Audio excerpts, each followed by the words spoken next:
Poliomyelitis historically was the most significant disease caused by a form of enterovirus, the poliovirus. The virus exists in large numbers inside the intestines of an infected individual. There are 3 types of poliovirus which get their names from the cases in which they were first isolated. Type 1, Brunhilde, Type 2, Lansing, and Type 3, Leon. Poliomyelitis causes muscle disorders through damaging neurons that extend from the body's central nervous system. These neurons are referred to as motor neurons and are responsible for the movement of muscles in the body. Poliovirus affects those motor neurons by causing them damage and disability. Cranial nerve effects may also occur as a result of poliovirus, where cranial nerves 9, 10, 11, and 12 are paralysed. The poliovirus is excreted from the body in feces. In regions with poor sanitation, the virus spreads through contaminated food, water, hands, eating utensils, flies, and various other insects. Once the virus has passed through the body's first line of defence, the immune response is triggered. The immune response is broad and non-specific, meaning it responds identically to pathogens. The first response is the inflammatory response, where blood carries phagocytes to the infected area. The infected area becomes hot and swollen as histamines are released into the blood. This causes the blood vessels to dilate and increase their permeability to fluids, allowing fluids to enter surrounding tissues, carrying phagocytes and antibodies in it. The pus is carried to the lymph vessels where they are filtered by the lymph nodes. If the inflammation response is unable to kill a pathogen, an alternate response known as phagocytosis may take place, where macrophages and lymphocytes combine around dead tissue masses, sealing off and killing the pathogen. 90 to 95% of people infected by the poliovirus experience no symptoms at all, although they still have the potential to spread the virus onto other people who may then experience more serious symptoms. 5 to 10% experience mild symptoms, and only 0.5% of infected people experience serious muscle symptoms, which may include low muscle tone and muscle switching or even shriveling up. Post-polio syndrome may be contracted years after the patient had the poliovirus. It can lead to new weaknesses, joint and muscle pain, as well as fatigue. Vaccinations are designed to work in partner with the body's natural defense system in order to build immunity to a disease or infection. Vaccines work by imitating a disease in the body for this immunity to develop. However, they do not cause an illness. Some vaccines develop an immunity for life, while others may only develop immunity for a short amount of time, which is why booster shots are sometimes needed. In active immunization, an antigen is injected into the body in the form of a vaccine. This causes the body to produce antibodies as well as B and T memory cells. Passive immunity does not provide long-term immunity in the body and holds the risk of stimulating other reactions against proteins that may not be the vaccine. It involves the injection of antibodies that another organism has produced. These vaccines, however, are useful for providing immunity to a disease that an individual has come into contact with immediately. Vaccines can provide both humoral and cell-mediated immunity. Humoral immunity is where the body's B cells create antibodies to bind to the virus and kill it once it has been recognized. Once a virus enters the cell, however, it becomes useless and cannot do anything to kill off the virus. This is where cell immunity comes in. Cell immunity is where other white blood cells, the T cells, can recognize that a cell has been infected with a virus. They cannot fix it, however they can kill it, and along with it, kill the virus that has entered it. Vaccinations are one of the most successful and cost-effective disease prevention methods currently available to us. The introduction of public vaccination programs has dramatically decreased the occurrence of diseases. Disease outbreaks in communities and around the world have been the cause of population decline in the past, but the continual research into new vaccines and their development has assisted in a decrease of these epidemics and pandemics.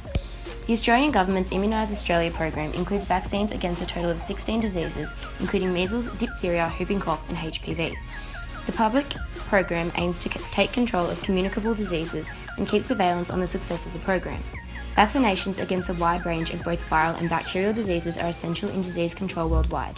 By getting vaccinations to diseases, it does not only reduce the incidence of that disease for the individual, but also reduces the social and economic burden on those around them.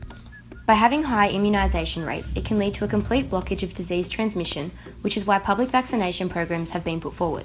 The eradication of smallpox worldwide and near eradication of polio are perfect examples of successful control and prevention of disease. With early immunisation in infants and booster shots throughout young adulthood and adulthood, a reduction in incidence of the disease is prevalent. Since the introduction of vaccinations in 1932, deaths from diseases that are vaccine preventable have declined by 99%, which represents just how successful these programs can be when implemented properly. However, for immunisations to provide the greatest benefit, a sufficient number of people in the community need to be vaccinated in order to stop the spread of bacteria and viruses. The percentage of people in the population who need to be immune to have a great effect and interrupt disease transmission sits at around 90%. Vaccination programs have been implemented for various diseases and viruses in an attempt to eradicate their presence. Programs have been both effective and ineffective, which is why they need to be monitored and altered for the best results to occur. From the 1930s to the mid-1950s, there had been massive changes in the number of cases of poliovirus, which makes it impossible to tell whether the decrease in cases from 1956 from 1955 was due to the vaccine program or whether it was just another swing in the pattern of the disease. In 1956, however, there were over 100 vaccine failures, 2 of which cases were said to have died. There have been no new proven cases of polio from the batches of vaccines distributed since November 1955. Vaccinations since this time have been extremely effective in reducing cases of poliovirus worldwide, and the World Health Organization is aiming to have a polio-free world by 2018. 2 types of polio vaccinations are available for use, the Sabin vaccine and the Salk vaccine. The Sabin vaccination contains a live version of the virus and can successfully give the individual 95% humoral and cell-mediated immunity with 3 doses. The Salk vaccine uses a dead version of the virus, however it becomes 90% effective after 1 dose and 99% effective after 3 doses. The decision of which type of vaccine is used depends on the location of the person, as the Sabin vaccine is given via a liquid medication and the Salk vaccine is injected with a needle. Doses of the polio vaccine are given at 2, 4 and 6 months of age with a booster at 4 years of age. The smallpox vaccine is made with a virus called vaccinia, which is a type of pox virus related closely to the smallpox disease. The vaccine used contains the live virus rather than the dead virus, like many other vaccines. It provides high levels of immunity for 3 to 5 years and decreasing immunity as time goes on after this. The vaccine has been successful in preventing the occurrence of the infection in 95% of those who have been vaccinated. In 1967, the World Health Organization introduced a worldwide campaign to eradicate smallpox.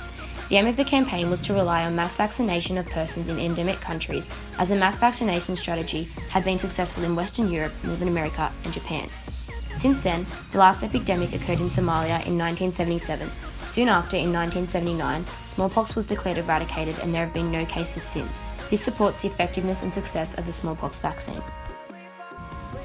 Throughout history, diphtheria has been one of the most feared childhood diseases, as transmission is easy through droplets and close physical contact. Vaccines for diphtheria are based on diphtheria toxoid, a modified toxin which includes antitoxin antibodies. It is one of the safest vaccines available. Individuals with a toxin antibody level of more than 0.1 mils are considered to be fully protected from the disease. The vaccine has been available for use since 1964 and has been further revised and developed since 1978. It is given to children at 2, 4 and 6 months of age, with booster doses at 4 years and 10 to 15 years of age.